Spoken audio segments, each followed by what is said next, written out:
Hello there, Alaskans, wherever you are. Welcome to the Must Read Alaska Show. Coming to you from somewhere in Alaska. This is the place where we talk about, you guessed it, Alaska. Where we keep the mainstream media on their toes and where we are standing up for what's right in a world run by leftists. You can find out more by heading over to mustreadalaska.com and also checking out the Must Read Alaska YouTube channel for some really great content. But first, let's get this party started. Welcome, everybody, to the Must Read Alaska Show. I'm your host, John Quick, coming to you live from somewhere in Alaska.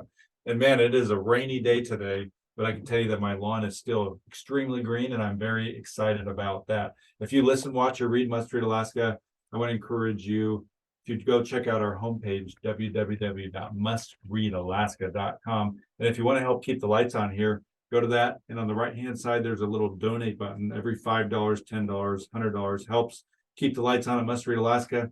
We're not funded by some dark web nonprofit money conglomerate. We're just funded by everyday folks who care about conservative news.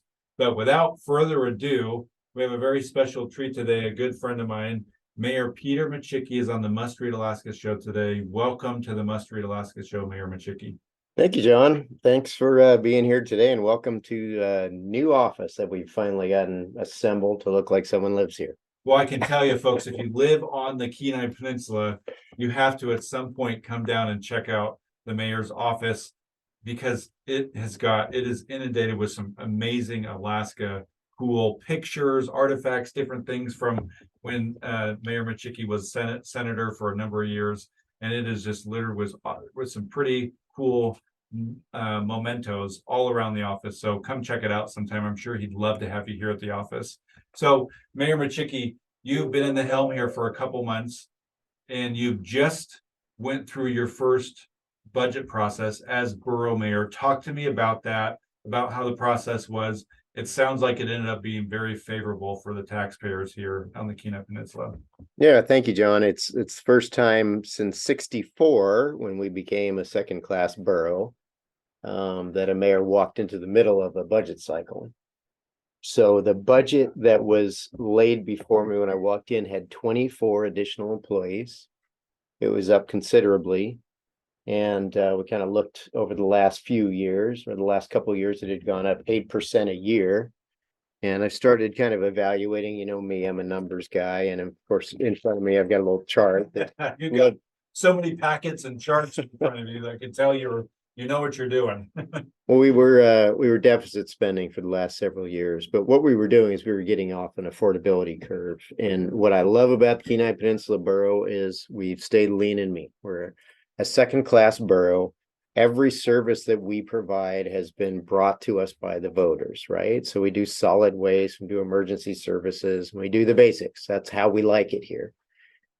So I sat down with the directors that were here at the time, and most of them are still here. We've got a good team.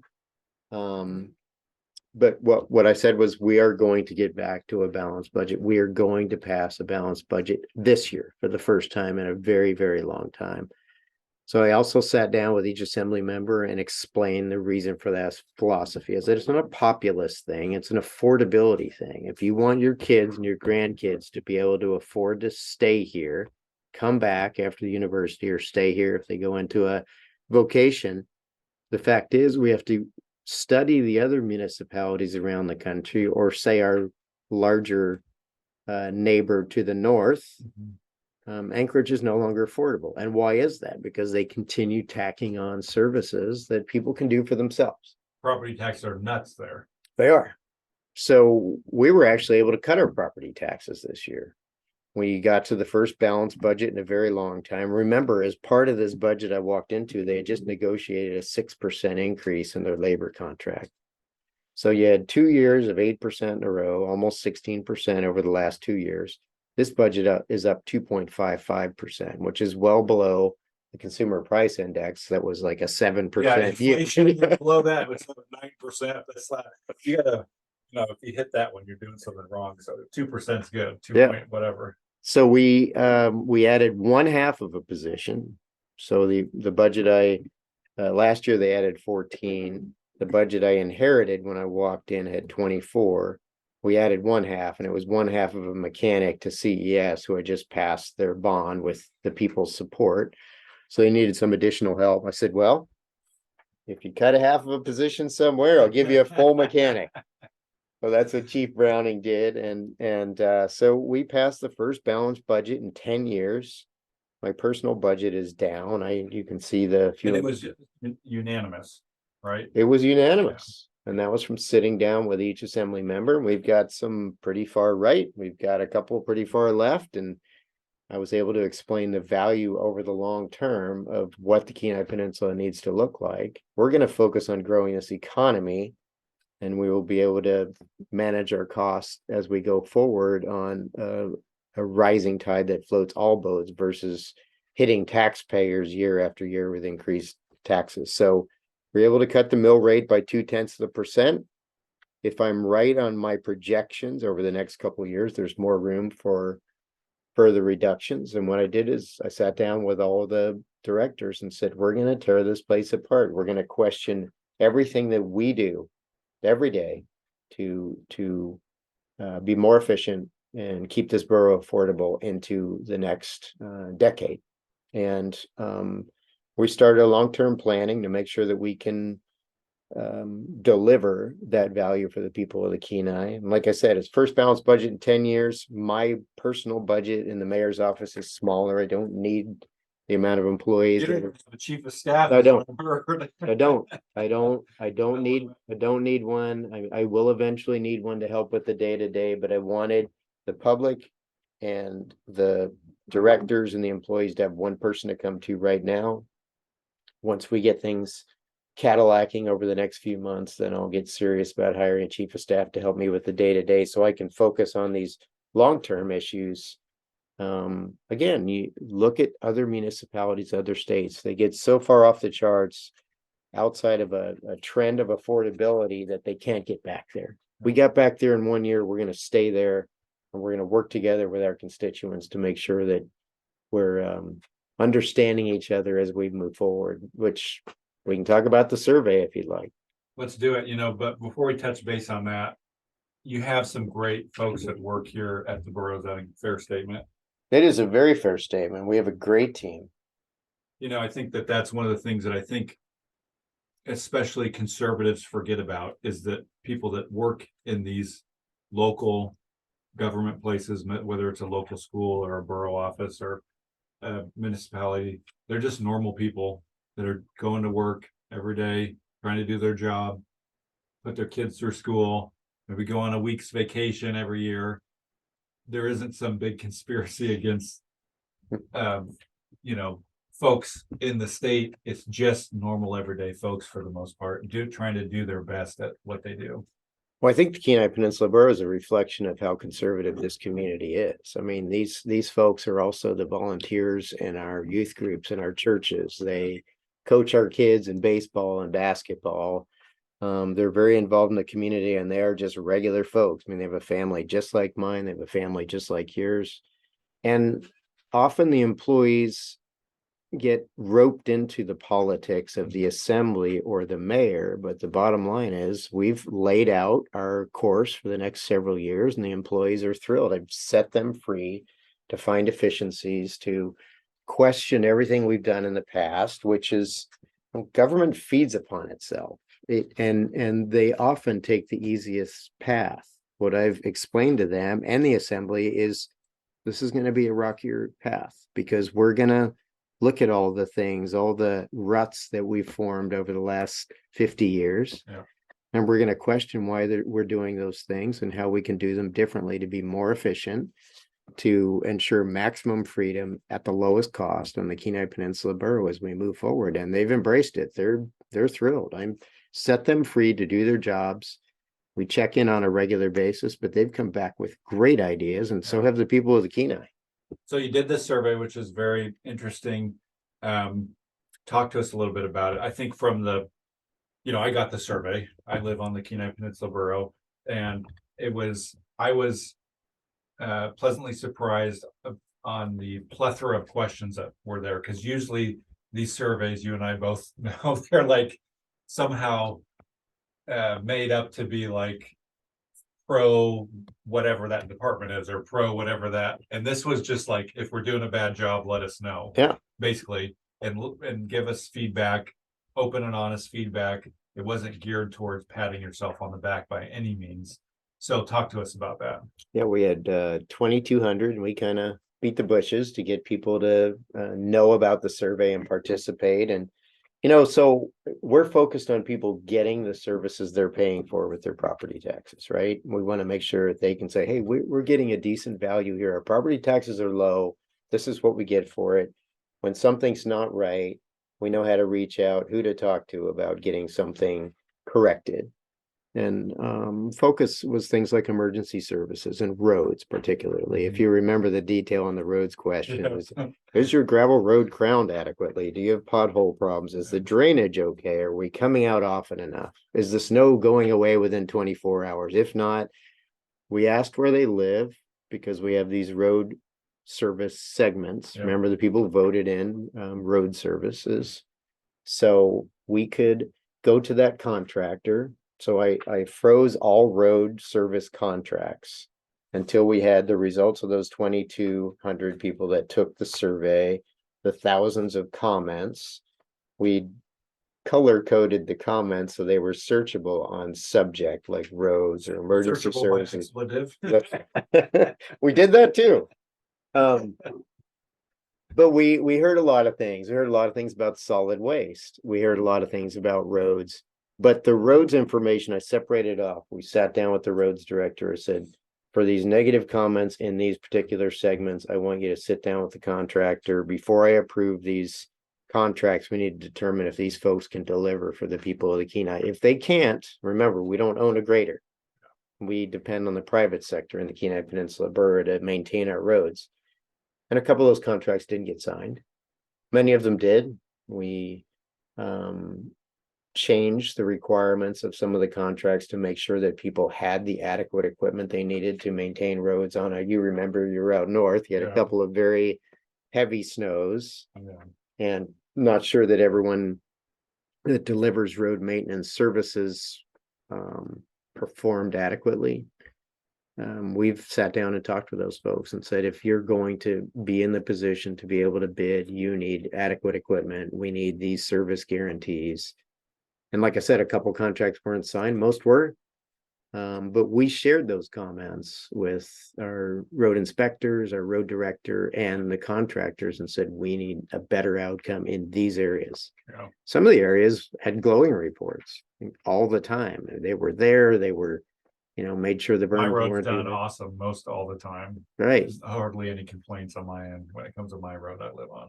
Well, in this business, some folks are gonna find a reason to complain. We gave them an opportunity and we called a lot of those people and said, all right, I notice a lot of negative comments. How can we provide better services in the borough? And just the fact that I called them. Oh yeah, it almost squashes 99% of it. Like, this is really Mayor Micciche calling me to follow up. This is crazy.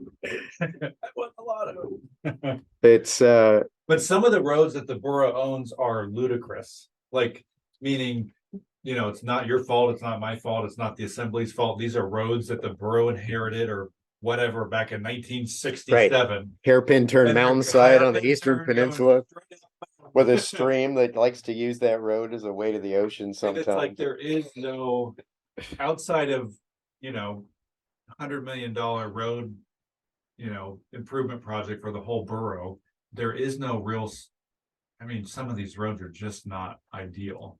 No, but our job is to think outside the box. So we have an entire focus area here on long-standing problems that haven't been solved, and the K Beach flooding is one of them. Huge problem. Huge problem. And we don't have flood service powers there. We do on the Eastern Peninsula, which is a flooding machine, as you remember, John. And they voted themselves into a flood service area. So we maintain those streams, we remove gravel, we make sure the streams are flowing, and we maintain their roads accordingly. But we do have road service area powers. So we're working on improving the drainage in the K Beach area that have been suffering from flooding for 20 years. Yeah. And we may not get it perfect, but we're going to deal with these issues one issue at a time not moving outside of our powers, not increasing costs for our constituents, but they need to have the faith that on the few things that the borough does officially, that the people voted in, those few powers, we're gonna do them well. And we're gonna do them at the lowest cost possible to our constituents. And I think folks are starting to see the results. So you've been the mayor of Slavana, you've were in the Senate, became the Senate president. Now you're the Kenai Peninsula Borough Mayor. What are some of your key distinctives between this job and maybe what the other roles you've served in? You were also an executive with ConocoPhillips. Right. Most people, they don't know that part about your resume. And so what is about this job that's distinctive between all the other ones that you've done? Well, I mean, in a nutshell, I'm essentially a blue collar guy that got very fortunate through the years and had an opportunity to be put in the positions to understand how to create a well-oiled machine. So this job is this perfect collection of all these strange skills that I've acquired through the years, right?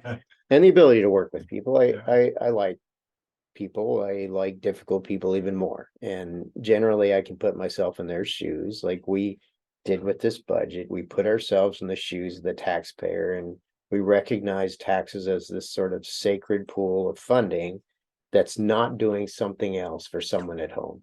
It's not paying for music lessons. It's not repairing the car. It's not putting a new roof on the house. It's something that they're paying to the borough. And we take that very seriously. We've also, as I've clarified with folks here, the folks don't work for us. We work for them. We are here to serve them. The customer is always right until they're not periodically. We don't put up with F-bombs here.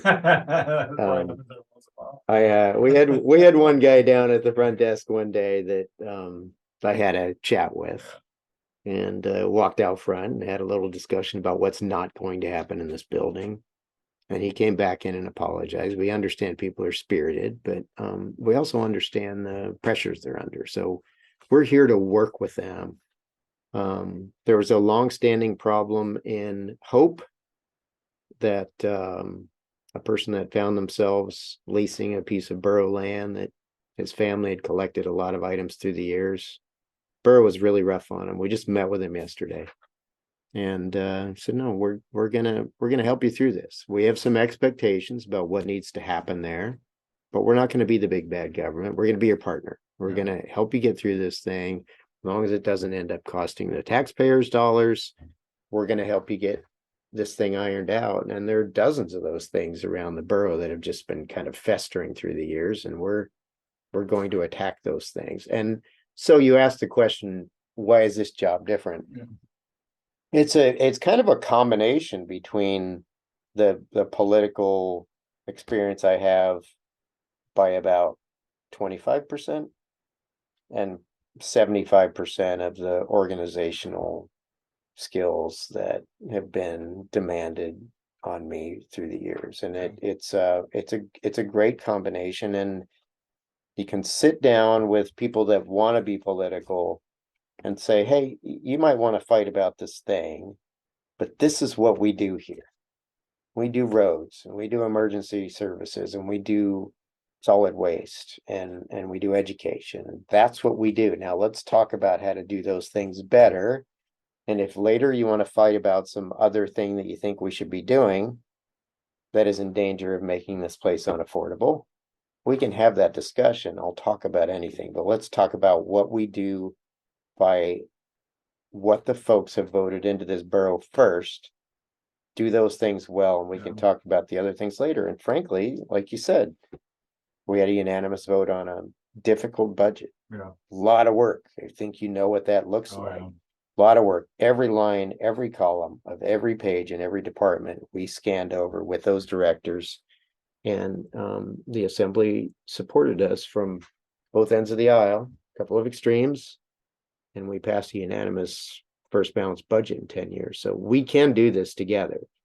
We can still have our little squabbles, but the bottom line is if our focus is serving the people of the Kenai, that should be our priority, and all of our other little personal things need to sit on the sidelines until we have some spare time over a cup of coffee. We want to, as long as it doesn't get in the way of serving the people, we can have those discussions. Yeah.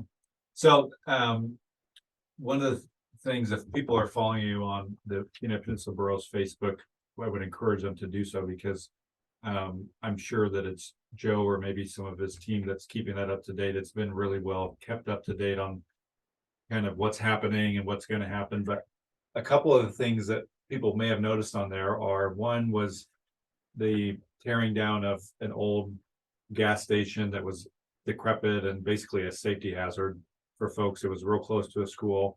And then the other one was this reopening of the Sterling Mall. Now, some people may think that these two things are frivolous, or they, government should care about this kind of stuff.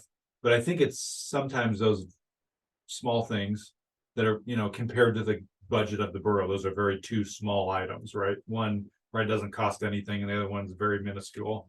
Why are those types of things important for you as it relates to taking care of folks here on the borough? Yeah, it's a very good question. We'll start with the Sterling Mall. So for folks that are listening, the Sterling Mall was a place where people can leave things that they don't need anymore, and others that have a use for those things could pick them up. And that was closed out in most of the transfer sites. So we have a Central Peninsula landfill, we have a South Peninsula landfill, and then we have places where you just take your trash around the borough. Contractors go and pick up that trash, bring it to the landfill. And at the Sterling Mall was a kind of cultural anomaly, where even some fairly wealthy folks that don't want to have a garage sale can bring some very useful things and building material. It's like stuff people could use. Sure, I sometimes come home with more things from the landfill than I bring there. My wife is like, "Oh no, he's back. What are you gonna do with those?" Like, every wheel will have a use at some point, right? Those are $50 at the hardware store. That's right. So angle iron, came home with some angle iron. Hey, that's a good find. Oh, it's a great find.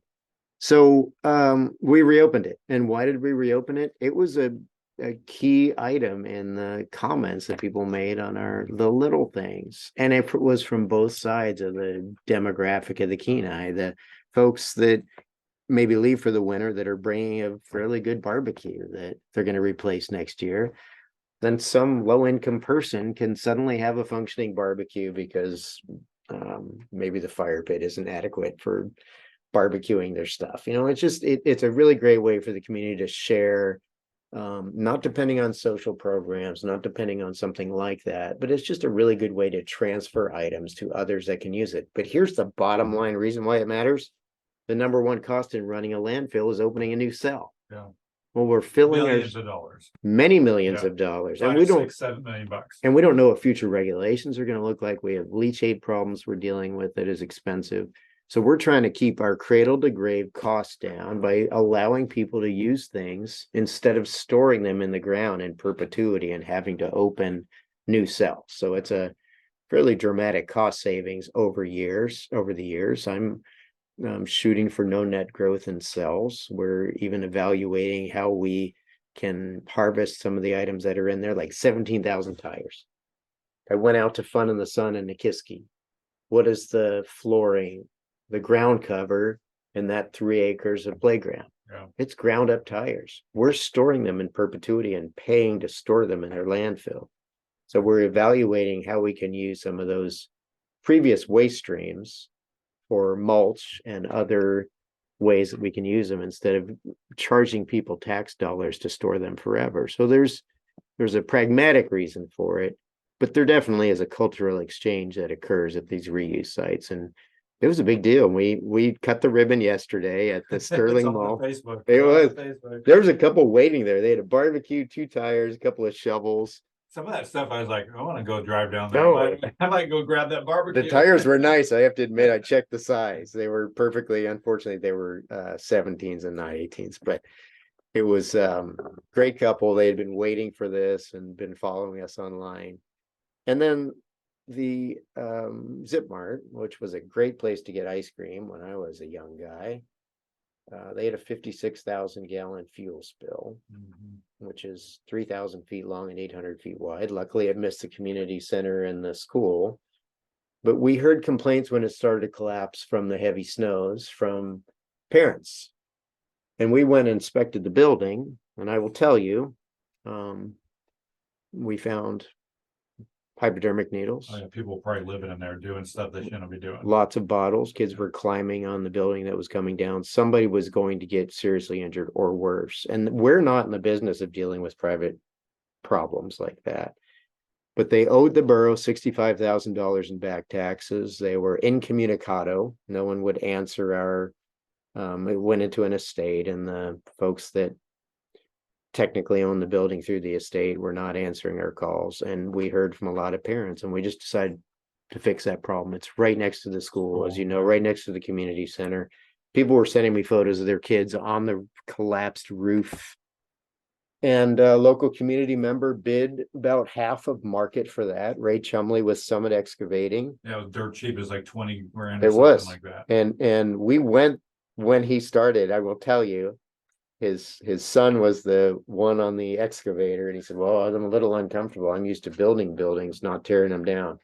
But he had a giant grin on his face the entire time from the first time that he touched that building. And it was about 20 minutes and it was down. They had a lot of loads to They haul. had a lot of loads of Right. haul. But that it's a slab. And now I'm gonna check with the community center and see if maybe they want to use that perfectly good slab for a skate thing Yeah. or something. You can't disturb the ground, but why not return it to the community? We don't have a use for it as a Yeah. borough. But at some point, we need to foreclose on that property and move forward, because no one is ever going to pay that bill. But no, it's another long-standing problem that we're going to deal with. We're not going to go around the borough taking down other people's problems. But when it's a It's very problem of, unique. it is very unique. When it's a problem Right of by a one of our school, schools, one of our community centers, and we know there's illicit activity happening there, we're going to try to deal with those problems for the people of the community. And there's still a process for that. My guess is, either the assembly had to approve the appropriation, or you had to go through a process for the bidding and all that kind of stuff. So there's still a public process to even anomalies like that. Well, there's a condemnation ordinance that is rarely used, because that's not what we generally do. But Yeah. we had to put public safety first in this case, and we learned about it 2 months ago. It's gone today, and the community is very grateful for that. Well, we've run out of time here. Any last minute thoughts before we head out? No, I encourage people to reach out. We are honoring what we love about the Kenai, and that is maximum freedom and liberty and services at the lowest cost possible. We plan to stay lean and mean, and folks can reach out and call me at 714-2150. If there are other municipal leaders in the state that want some advice on how to manage things the way I just described. So At a transfer station. that's one thing, yes. But I really appreciate this today, John. It's a great conversation. Great to have you here. So Yeah. thank you. I appreciate you having this conversation. And, one of the things I think is your secret sauce is your ability to bring any kind of person into the room and listen to them. I think it's lost in our some of our political thoughts these days. We're extreme, right? We're either one side extreme or the other side extreme. And I think some of the magic of just sitting back and listening to folks from all walks of life is lost. And so whatever it is that makes you be able to do that, I hope you keep doing that, because I think that is lost for the most part in today's political world. So Well, you have to learn to put yourself into the shoes of the others. I'm a very conservative guy, but not everyone on the assembly is. So we Yeah. have to learn to communicate and get our work done. And that's what I like doing best. well, you're welcome back anytime. We wish you nothing but success here on the Must Read Alaska show. And folks, I will put a link to his office. If you do live on the Kenai Peninsula and you're wanting to get a hold of the mayor's office, I'll put the contact information in there. And until next time, I'm John Quick from somewhere in Alaska.